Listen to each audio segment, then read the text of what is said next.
একটানা প্রায় ১৮ ঘণ্টা চেষ্টার পর চট্টগ্রাম ইপিজেডে একটি কারখানায় সংঘটিত আগুন নিয়ন্ত্রণে এসেছে। ফায়ার সার্ভিসের ১৯টি ইউনিট সহ সেনা, নৌ ও বিমান বাহিনীর নিরন্তর প্রচেষ্টায় এই আগুন নিয়ন্ত্রণে আনা সম্ভব হয়েছে।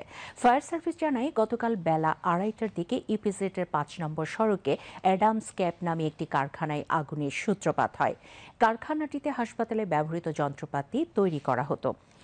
৯ তলা ভবনের কারখানাটির ৫, ৬ ও ৭ তলায় আগুন লাগে।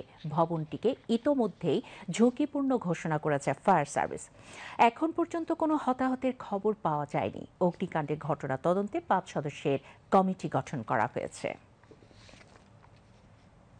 যেহেতু এটা লং টাইম, আপনার গতকাল আমরা 2টা 10-এ আমাদের এই কার্যক্রম শুরু হয়েছে।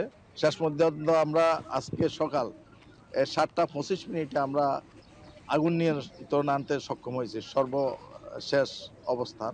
তো আমাদের এখানে প্রাথমিক অবস্থা আমরা যেটা জানতে পেরেছি, এই ভবনটি হচ্ছে 8 তলা, 8 তলা একতলা হইতে 3 তলা পর্যন্ত এখানে তাওয়াল তৈরি করে, এবং 4 তলা থেকে 8 তলা পর্যন্ত অ্যাপ্রন, যে মেডিকেলের যে অ্যাপ্রন, এই অ্যাপ্রন এবং গোল্ডেন ছিল, যার পরিপ্রেক্ষিতে এখানে প্রচুর পরিমাণে দাহ্য বস্তু ছিল। এখানে অন্যান্য যেগুলা দ্রুত ছড়ায়, আগুন ছড়ায়, বিস্তার লাভ করে, সেই ধরনের দাহ্য বস্তু থাকার কারণে আগুনটা বিভিন্নভাবে ছড়িয়ে গিয়েছে, যার কারণে আমাদের প্রায় 17 ঘন্টার মতন আগুন নিয়ন্ত্রণ আনতে সময় লেগেছে। অন্যান্য বিষয়ে আমরা যখন তদন্ত করব, আমাদের ঢাকা থেকে মহাপরিচালক মহোদয় তদন্ত কমিটি করবেন।